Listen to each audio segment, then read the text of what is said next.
stuff. Yeah, that'd be weird. Alright.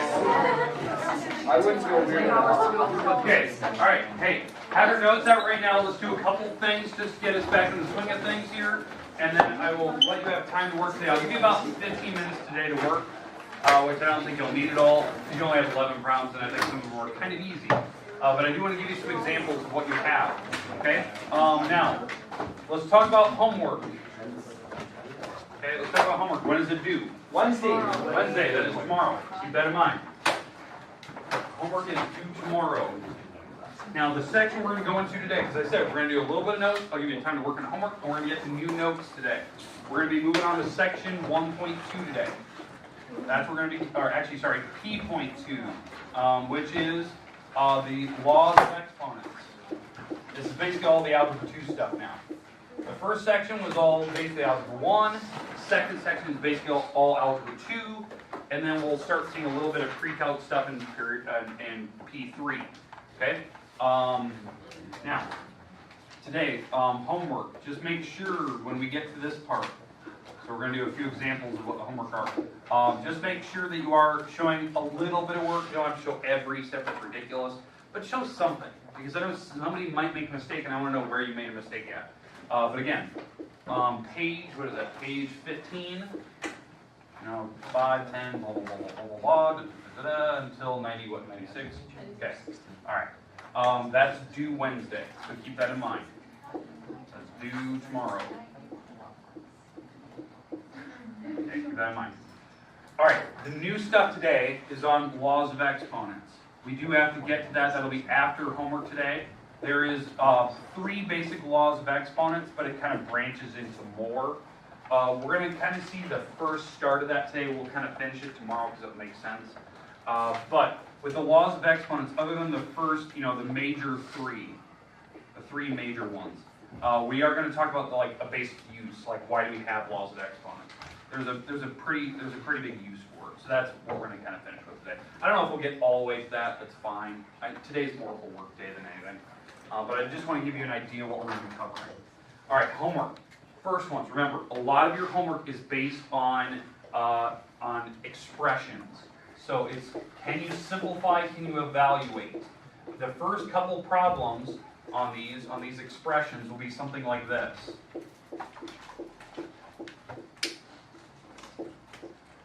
And they'll tell you x, y, and z. And this is a little overboard for what you have for the first few. But maybe they do something like this. Maybe that's what they're throwing at you. Okay, so you'd have to take those digits, plug them into this problem, and solve. Each problem that you're going to have will have its own x, y, and z for those first few. But just make sure that you are plugging them in. So I should see on paper, maybe if this is, let's say this is problem number 5, I should see on your homework paper, maybe you're doing this. You're just automatically writing down what your problem is. And then from there, you can kind of jump and kind of go wherever you need. Because some people can do this really, really fast. They don't need extra steps. They know that this will make 1. You square it, so this is 5 plus 2, and that's 7. That to me, that's showing more steps than probably you need. But I'm just saying, you can follow my logic as I went through that problem. Make sense? Yes. Show something. That's all I ask. Equations, there's only a few. I think the ones I was kind of worried about were near the end. They did something like this.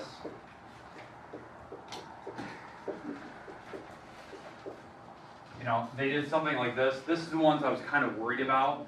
I just want to make sure that when you solve these, that you're trying to, move the variables to one side, move the numbers. Don't do the stupid thing where you say this is 11x. I've had people attempt to write that in prior years. Don't do that. You're combining x's and numbers. When you drag them across equal signs, they become opposite. I don't think there's any equations on that. There wasn't? No, okay, all right. There were brackets and then parentheses. Okay, maybe that's what I was thinking of. So I was just trying to over-prepare you. So, okay, we'll skip that one. Everyone comfortable with the sets? Yes. Unions versus intersections. Do I need to review any of that? Perfect. I'm going to give you about 15 minutes to work. After 15 minutes, we're gonna take some notes today. Make sense? Okay, there you go. I'll put the time on the board. The rest of time is yours right now. And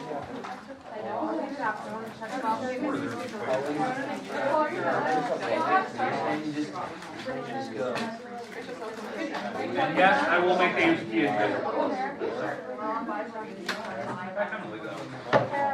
Which one are you Have any questions?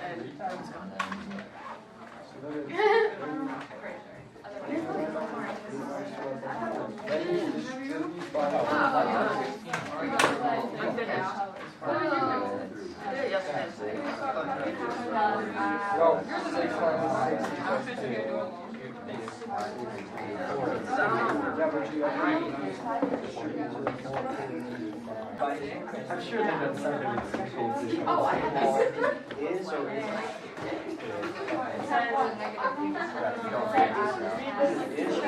Is there something right now I'm supposed to let you put the fish in space right there, Justin?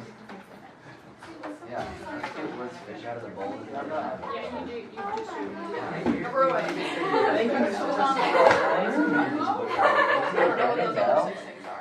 Or now the mountain. Very well. I found that.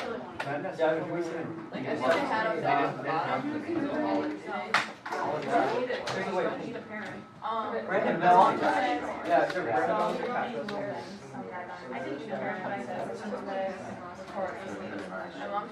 Yeah. Two. Here's my brother's. Hey, I got about another minute here. Look at how bad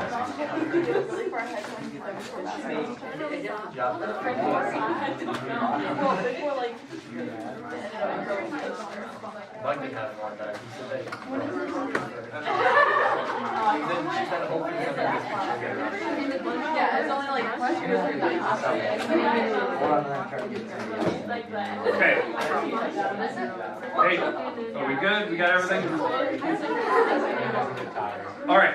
Hey, all right. You need your notes out right now. I know that if you're not doing your homework, no big deal. It's due tomorrow in class. Right when you walk in, you turn in the basket here or in the back of the room. Make sure that gets done. Seems like everyone's kind of wrapping it up. Okay, today we're going to kind of start the laws of exponents. We'll finish this tomorrow. I would be expecting probably another assignment either tomorrow at the end of class or Thursday. And again, I will give you time in class to work, and I'll give you a couple days to work on it. Again, I'm not going to pick a big assignment, something like this, where you get a little practice on each step. This one's going to be obviously a little harder, right? The first assignment was based on Algebra 1. This one's based on Algebra 2. So there's a couple things we do need to cover so you feel comfortable with it. And just think, this next test quiz we take, these, the homework problems I'm assigning you here, I pick usually 1 or 2 of them, and that's what goes in the homework.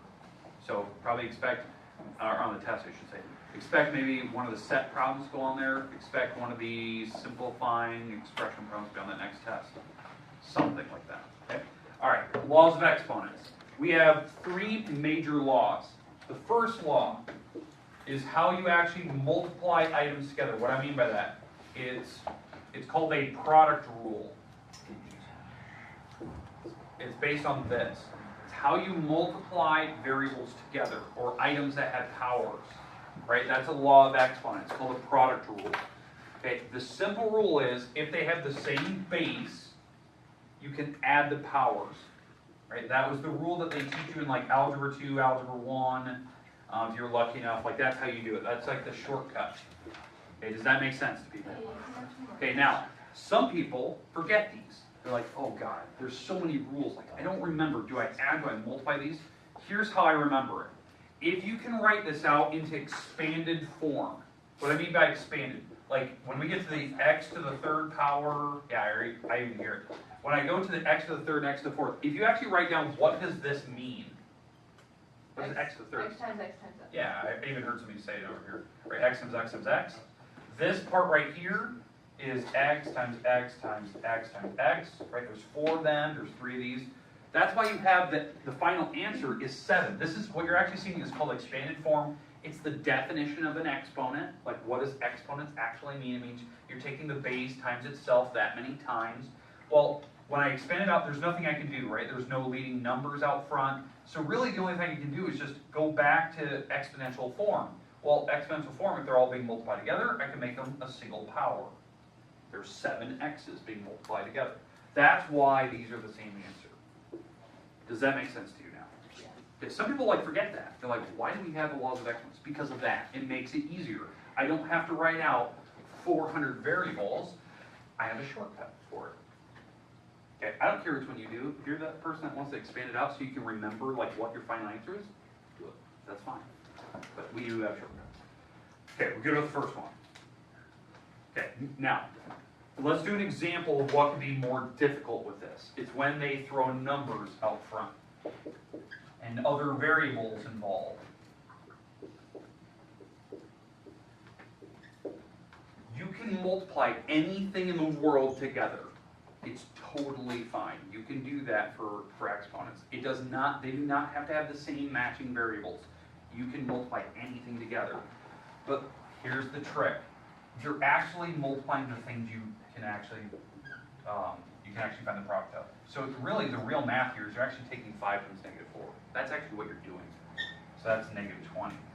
It just happens to go that the variables in the back, I don't know what they are. So you can tack them in the back, just put them all back here, you can separate them if you want. And then if there's any that are matching, like in this case the y's are matching, those can combine. How many y's do I have? 10, because this has 1 and a 9, so there's 10 there. That's how it works. Now, do you need to write all these steps down? No, you can go from here down. Some people are really good, they just know what the answers are.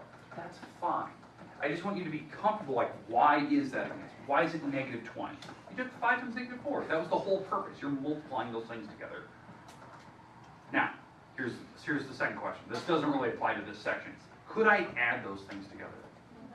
No. If you add or subtract, let's say I didn't have the multiplication symbol there. And everything has to be the same. They have to be the same. They have to have the same variables, the same letters, terms, and they have to have the same powers for you to even remotely try to add those. Okay, so like this problem wouldn't work. You couldn't even add it. It would be simplified where it's at. But since there was multiplying involved, yeah, you can do anything you wanted. Okay. Does that make sense? Does it connect the dots for you? Yeah. All right. Let's go to second type. Second type of law of exponents. Okay. It is called a power of powers rule. So the second rule, x squared to the third power. So something that has an exponent on it with another exponent, power on powers. Yeah, the shortcut, you multiply the exponents together, you multiply the powers. So this is x to the 6th power. Now, why? Let's talk about why does it turn out to be x to the 6th. Because if we expand this out, what this means, this power 3 means you have 3 of the bases. These are the bases. So really, if I write this out, like in its entirety, right, the power 3, this means I have 3 x squares being multiplied. That's the definition of an exponent. That's expanded form. Well, each of these mean that I have 2 x's. Right, there's 2 here, there's 2 here, there's 2 here. Well, yeah. Now that I'm down to expanded form, like I wrote out completely what the definition of the exponents mean, yeah, there's 6 x's. I can go back to exponential form. Okay, does everyone understand like the real way to do it versus the shortcut? I don't care which one you pick, do the shortcut for all I care. If you're that person that cannot remember what to do, expand it out. It will explain itself once you get to that point. Okay, now, the third rule looks like this one. The only difference, why there's a second and third rule. The third rule is taking this power of powers and just putting more than one item in here. So it's a product with powers on it. So it's a product of powers. So let's do an example of the third rule. I'm going to keep them side by side just so you can see these. So here's the third type. 5x squared y fourth z, and we're putting all to the third power. Wait, I have a question. What did you just call this one? This is a product of powers rule. So it's like if there's more than one item in there, in the parentheses, but we're still putting a power on it.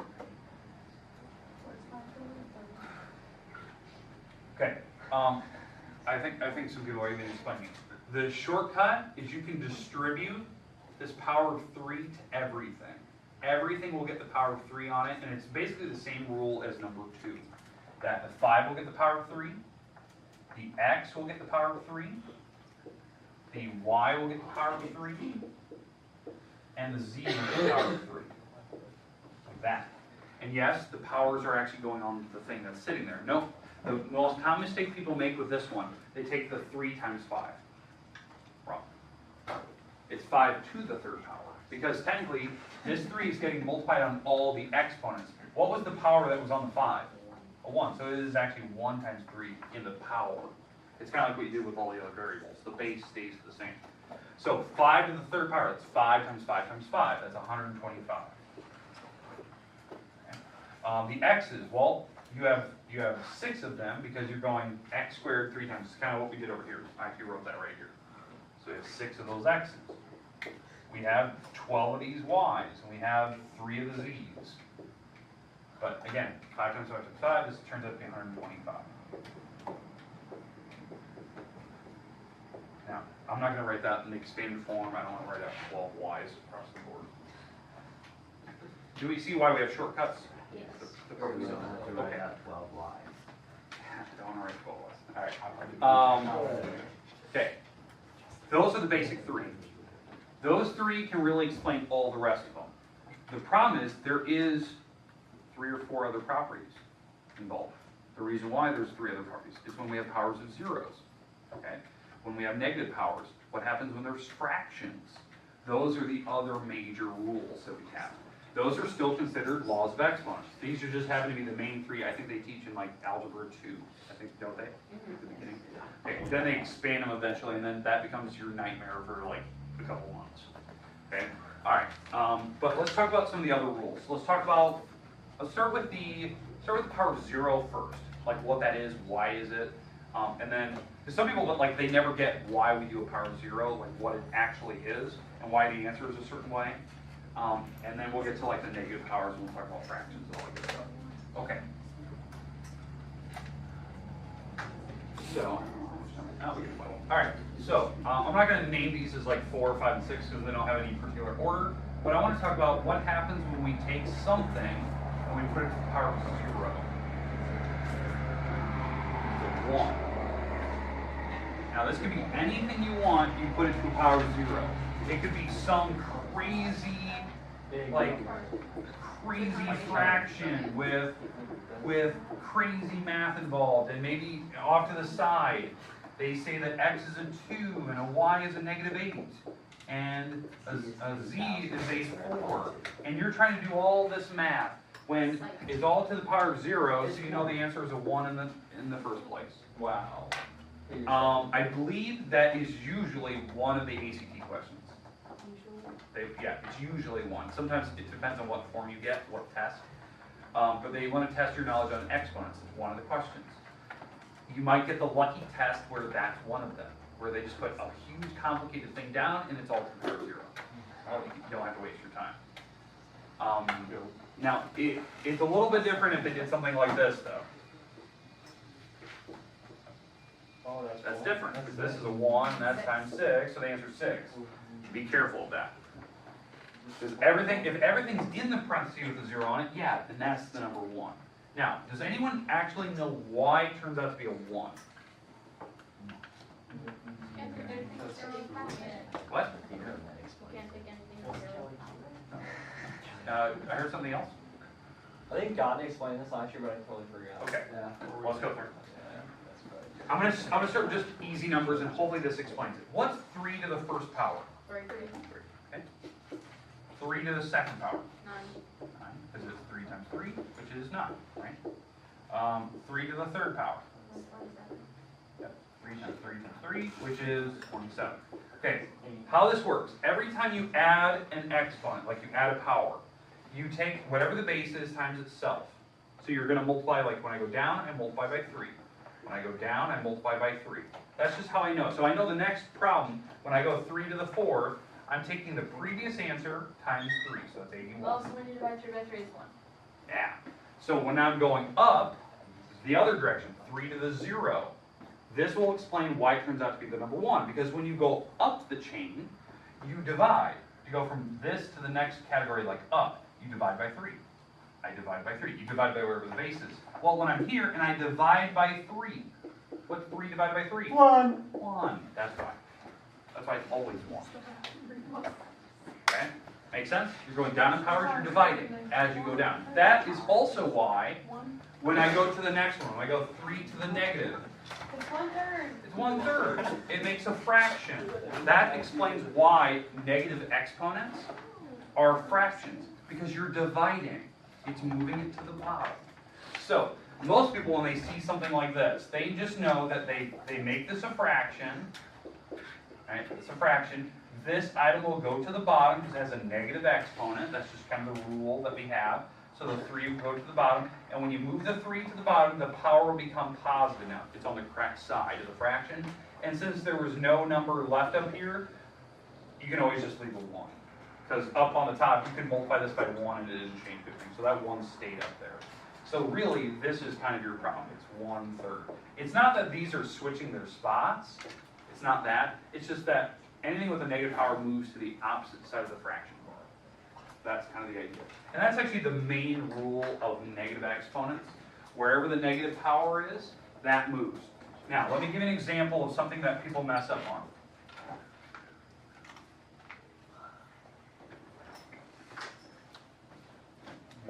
-4, x to the -3,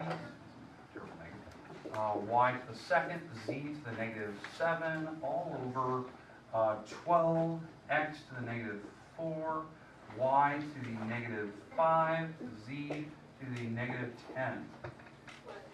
Okay. And you're going, oh my God, you just threw me in the deep end. Yes. Because anything that has a negative power, according to this rule, goes to the opposite side of the fraction bar. So what are the items that are moving? X to the -3rd, z to the -7th, x to the -4th, y to the -5th, z to the -10th. Those.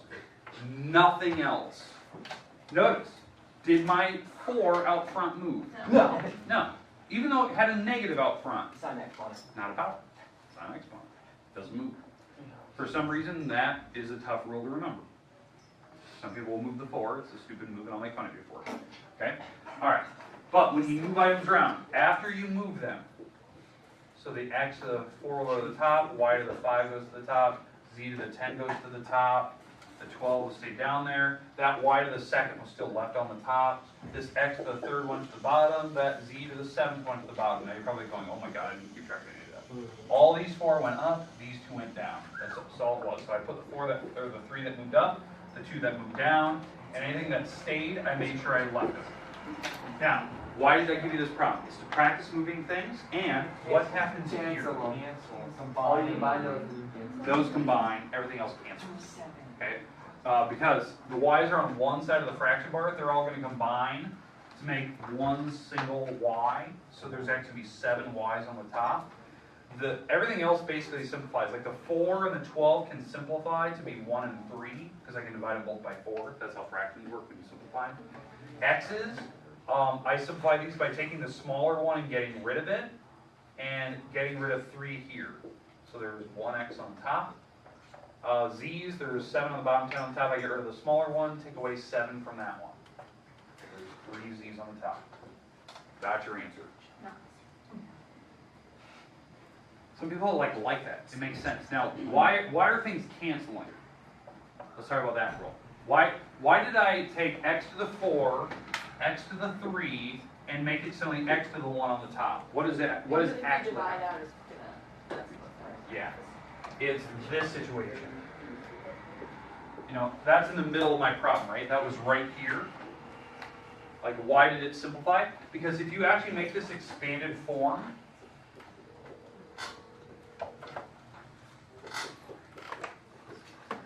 things actually cancel.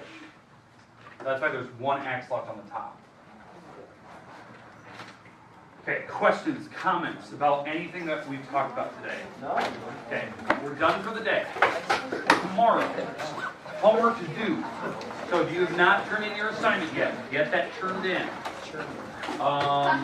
we'll do a couple examples of this. I would expect possibly this time tomorrow.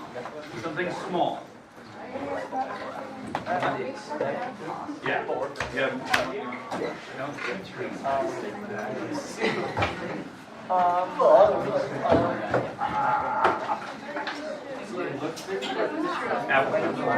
It's dealing with the camera. Looks stupid. We strong and leg up. Oh, I was drawing up a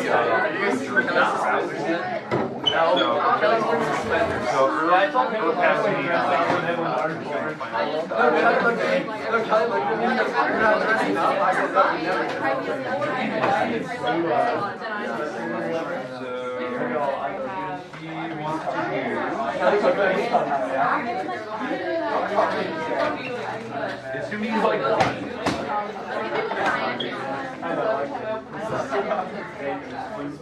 it's gonna be this. I'm gonna switch this. This is gonna be black right here. This part's gonna be black. That's why I was like, why do you across have this. to Kelly looks at me and he goes, why don't you dress up? I'm like, I've never really dressed up. He's like, yo, you want to keep it like, is it tricky That one one's black. hash? Red in the middle. White. So you go red in the middle, black. It's just 27. Right. I'm not gonna keep that because you'll make that. That's too bad. It's alright. It's not really that. Oh, that was a phone, wasn't it?